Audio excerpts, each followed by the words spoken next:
Hello student, तो कैसे हैं आप लोग। इस लेक्चर में भी हम डिस्कस करने वाले हैं जेईई एडवांस के क्वेश्चन। जेईई एडवांस 2026 में पूछे गए हैं, इस लेक्चर में भी हम करेंगे। तो देखते हैं how to solve this type of question. ठीक है, इन क्वेश्चन को इजीली बेस्ट अप्रोच से किस तरीके से सॉल्व कर सकते हैं। ठीक है, स्टार्ट करते हैं हम बिना टाइम वेस्ट किए अपना डिस्कशन। क्या बोल रहा है क्वेश्चन सबसे पहले। अब इस क्वेश्चन को हम चाहते तो बहुत ही इजी बेस्ट वे से अप्रोच कर सकते थे। ठीक है, बेस्ट वे हम वो अप्रोच डिस्कस करेंगे जो सबसे बेस्ट होने वाली है। ठीक है, सबसे बेस्ट होने वाली है। क्या बोल रहा है, which one of the following matrix in forming the elementary transformation on the three identity. मतलब इनमें से कौन सी मैट्रिक्स अगर मैं रो ट्रांसफॉर्मेशन लगाऊं मेरे को आइडेंटिटी। अब कुछ बच्चे अगर इनको आइडेंटिटी मैट्रिक्स बनाने जा रहे हैं, सबको चेक करने जा रहे हैं कि आइडेंटिटी मैट्रिक्स बनेगी या नहीं बनेगी, आगे रो रिड्यूस कन्फर्म या फिर रो ट्रांसफॉर्मेशन लगा के सॉल्व करने जा रहे हैं, तो वो वे जो है आपका वो गलत है। अब कैसे अप्रोच करना है इस क्वेश्चन को ध्यान से समझते हैं। ठीक है, हमको पता है कि आइडेंटिटी मैट्रिक्स क्या होती है। आइडेंटिटी मैट्रिक्स इन्वर्टेबल होती है।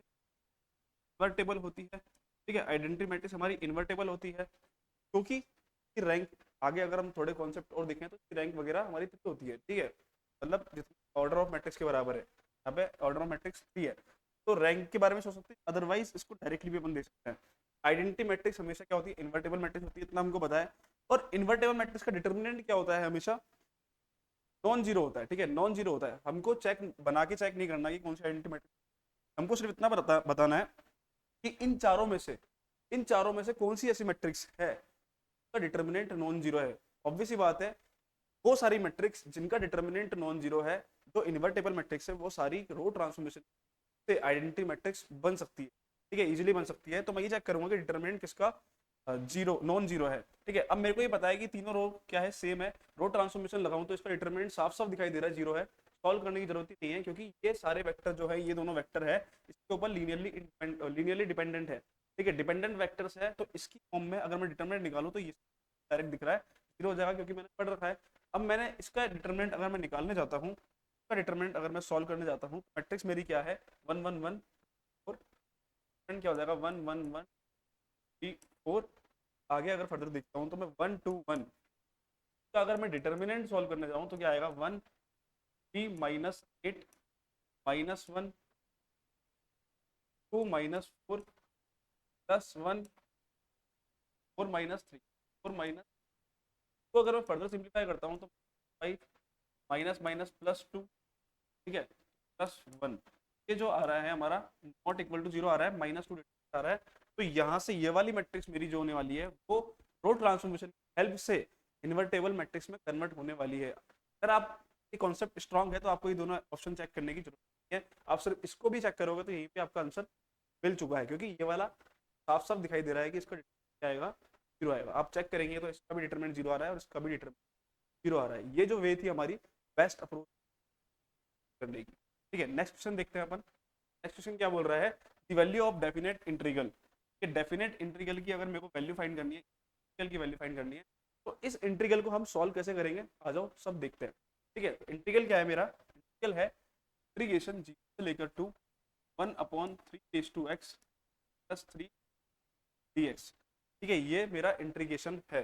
अब इसको सॉल्व कैसे करेंगे, ध्यान समझते हैं, ऐसे क्वेश्चन क्लास में बहुत क्यों हुए। ठीक है, अगर मैं यहाँ से 3 की पावर x को t मान लूँ, अगर मैं यहाँ से 3 की पावर x को t मान लूँ, मेरा जो डेरिवेटिव हो जाएगा 3 की पावर x डॉट डी आ जाएगा ln 3 आने वाला है यहाँ से। ठीक है, यहाँ से ln 3 आने वाला है, डॉट डी एक्स हो जाएगा dt हो जाएगा।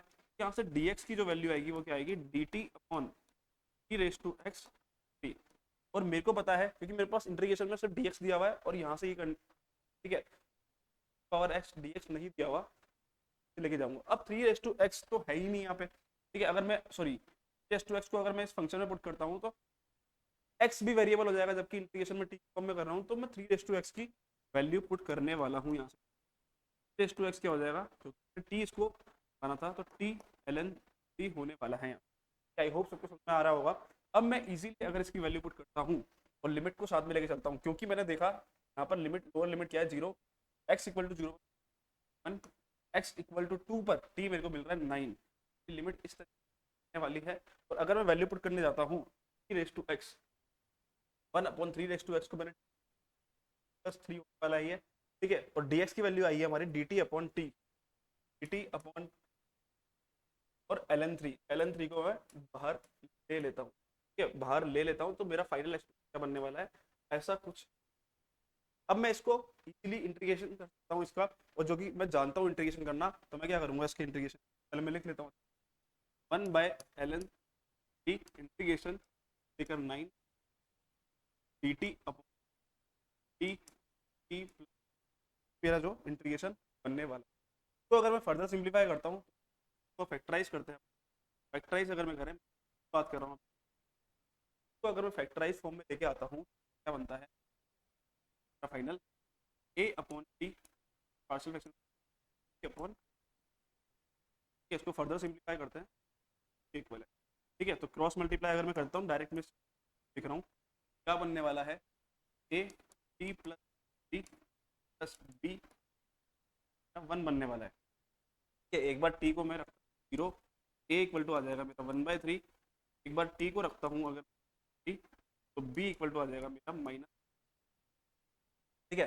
यहाँ से ये एक्सप्रेशन बन रहा है मेरा। उसके बाद अगर मैं इसको फर्दर सिंप्लीफाई करता हूँ, फर्दर अगर सिंप्लीफाई करता हूँ तो एक्सप्रेशन 1 से लेकर 9, ठीक है। मेरा फाइनल एक्सप्रेशन क्या बन रहा है a 1/3 नीचे बन जाएगा हमारा यहाँ से अपॉन, अपॉन में आ जाएगा t, ठीक है।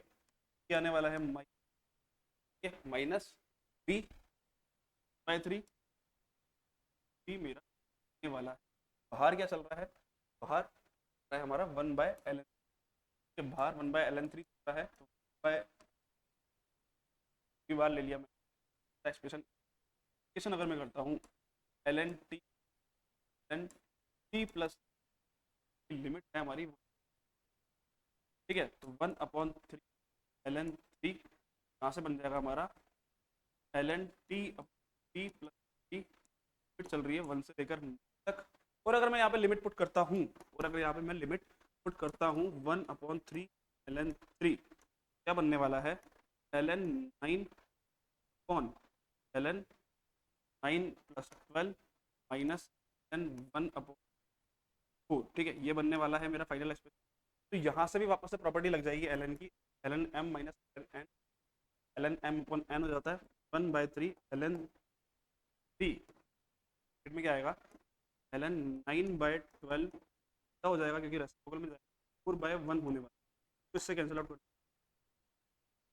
ठीक है। ln3 बनता है यहाँ से, और 1/3 ln3 तो इससे फाइनल 3 आ जाता है, ठीक है। जेई एडवांस पेपर 2 में क्वेश्चन आया था, बहुत ही इजी था, आप डायरेक्ट कुछ कर सकते हो, ठीक है। बहुत ही प्यारा कॉन्सेप्ट था, और ठीक है, इस तरीके से हम इसको बहुत ही इजी पर आप देख सकते हो।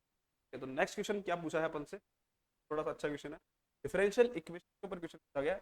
y equal to fx with real valued function defined on the interval satisfying y1 equal to and differential equation then which of the following statement is are true, ठीक है। कौन सा स्टेटमेंट हमारा ट्रू होने वाला है।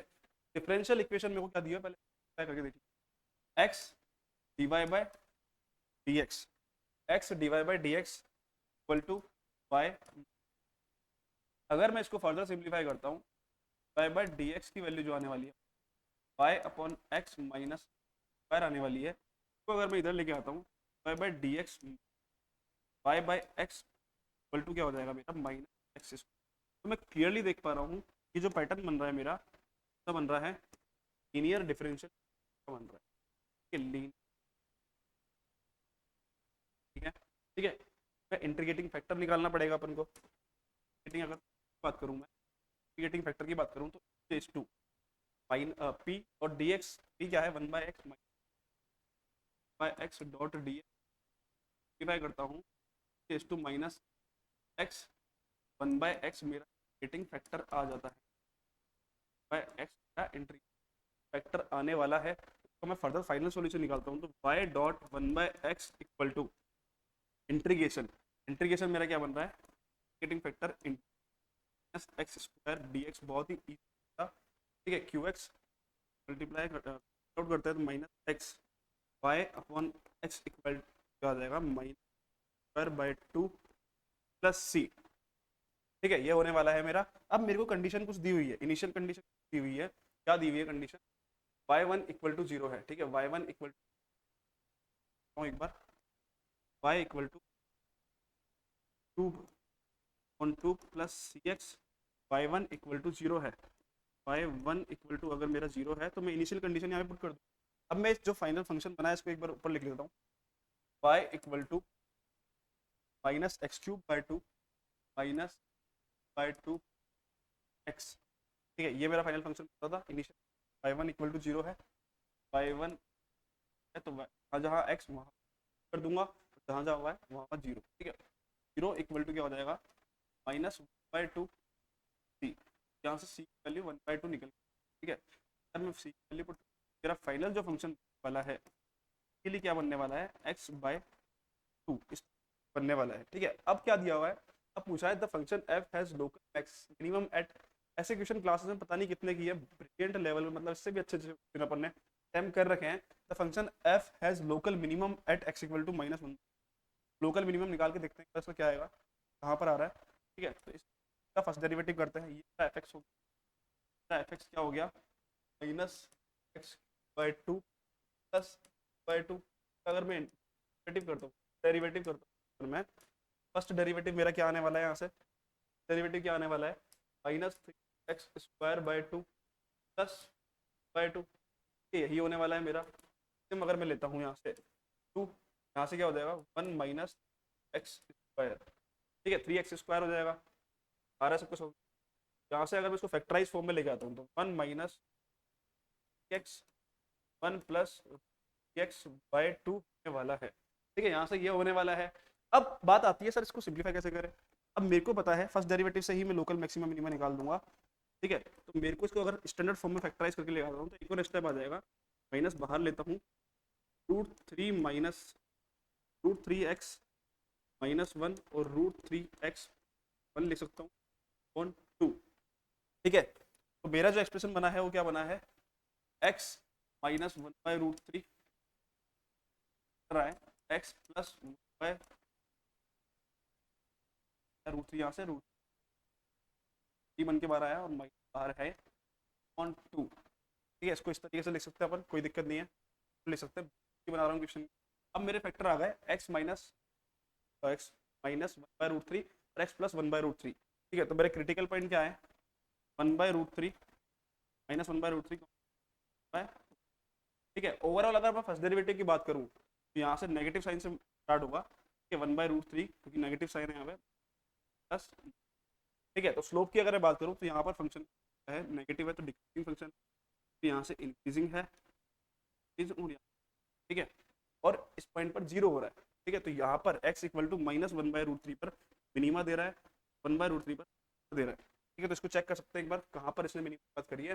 The function f has local minimum at x equal to 1/√3। 1/√3 पर क्या दे रहा है, मैक्सिमा दे रहा है, तो फर्स्ट वाला ऑप्शन हमारा गलत होने वाला है। ठीक है, फर्स्ट वाला ऑप्शन गलत होने वाला है। The function f has local maximum at 1/√3, बिल्कुल लोकल मैक्सिमम है यहाँ पे 1/√3 पे। सेकंड वाला ऑप्शन मेरा करेक्ट होने वाला है। ठीक है, the function f is increasing in interval 1,2। ठीक है, 1,2 1,2 कहाँ लाया करेगा, 1/√3 जो वैल्यू होती है, 1/√3 की जो वैल्यू होती है वो हमारी 1 और 2, मतलब ऑब्वियस सी बात है 1/√3 जो होता है, 1/√3 जो होता है लेस देन 1 होता है, समझ में आ रहा है। और 1/√3 के बाद फंक्शन क्या है, फंक्शन हमारा क्या है, डिक्रीजिंग फंक्शन है। ठीक है, 1/√3 के बाद डिक्रीजिंग फंक्शन है। यहाँ पर क्या बोला है, 1/√3 के बाद ही 1,2 आता है डिक्रीजिंग फंक्शन। क्या बोला, the function f is equal 1,2। तो यहाँ से ये वाला ऑप्शन भी गलत होने वाला है। क्लियरली दिखाई दे रहा है, क्लियरली क्या दिखाई दे रहा है हमको, क्लियरली दिखाई दे रहा है जो मेरा फंक्शन है, मेरा फंक्शन है if x greater than 1/√3 and implies f dash x क्या है हमारा, लेस देन 0 है, लेस देन 0 है। f(x) क्या हो गया हमारा, इंक्रीजिंग हो गया। और 1,2 जो है 1,2 इज ग्रेटर देन √3। ठीक है, इसमें लाया करता है तो ऑब्वियसली बात है डिक्रीज।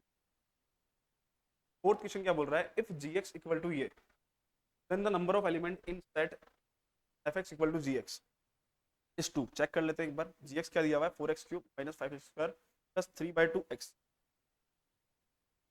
gx क्या दिया हुआ है, gx जो हमको दिया हुआ है पर वापस से देख, 4x cube 5x 4x minus 5 यही दिया हुआ है, चेक बाई टू एक्स, ठीक है। और एफ एक्स क्या आया था मेरा, एक्स जो निकल के आया था मेरा, क्या आया था, minus x by two plus X by two. X जो मेरा निकल के आया है minus by two plus X by to, ये निकल के आया है, बिल्कुल निकल के आने वाला है मेरा एफ एक्स। और यहाँ से जी एक्स वापस चेक कर लेते हैं एक बार, माइनस प्लस 3/2x, ठीक है बिल्कुल सही है। आगे क्या बोला है, आगे क्या बोला है, F X equal to G X अगर मैं करता हूँ तो सॉल्यूशन में एक्स अगर मैं चाहता हूँ, चेक कर लेते हैं एक बार, 4x cube minus 5x square plus by two X equal to, अगर मैं करता हूँ minus by two plus X by two को अगर मैं फर्दर सिंप्लीफाई करता हूँ तो 4x cube plus X cube by two minus, इसको अगर मैं इधर ले आता हूँ 5x स्क्वायर प्लस 3/2 माइनस 3/2 मतलब x, जीरो होने वाला है यहाँ से। अब इसको अगर मैं इसको सिंप्लीफाई करता हूँ तो 8x cube plus X cube 9x cube by two, 9/2 X cube होने वाला है माइनस 5x स्क्वायर होने वाला है प्लस एक्स है। x अगर कॉमन लेता हूँ मैं 9/2 X square minus equal to zero होने वाला है, ठीक है। तो यहाँ से सॉल्यूशन कितने निकलेंगे मेरे, एक बार, एक तो सॉल्यूशन आ गया हमारा आ गया x इक्वल टू जीरो। अगर इसका डिस्क्रीमेंट सेकंड क्या हो रहा है, ठीक है, उसके बाद बात करेंगे इसको। इसका पैराबोला तो क्या है हमारा, d ग्रेटर देन जीरो है, sorry d greater than zero, a greater than zero है, कॉनकेव अपवर्ड पैराबोला है। पर इसका अगर मैं डिस्क्रीमेंट चेक कर लूँ, ठीक है, तो काम हो जाएगा मेरा। पर माइनस अगर मैं चेक करता हूँ क्या आता है यहाँ से, 5 minus by two two C one two two 18, मतलब 7 जो है कि ग्रेटर देन जीरो है, ठीक है। डिस्क्रीमेंट जो है मेरा ग्रेटर देन जीरो है, इसका मतलब दो रूट मिल जाएंगे, रूट एक तो ये हो गया, दो ये हो गए, 3 रूट मिल रहे हैं। इसका मतलब F X equal to G X के दो ही सोल्यूशन मिलेंगे, ये ऑप्शन मेरा गलत होने वाला है, ठीक है। आई होप सबको मजा आया होगा लेक्चर में, बहुत प्यारे और बहुत ब्रिलियंट जेई एडवांस के 2026 के क्वेश्चन अच्छी वे में, इजी वे में डिस्कस, ठीक है, अच्छे से देखो क्वेश्चन। और आपको इसके बाद और भी लेक्चर आएंगे आपको हेल्प मिलने। थैंक यू के लिए, कीप लर्निंग एंड वॉचिंग, और देखते रहो टीचर देखो, ठीक है, बाय।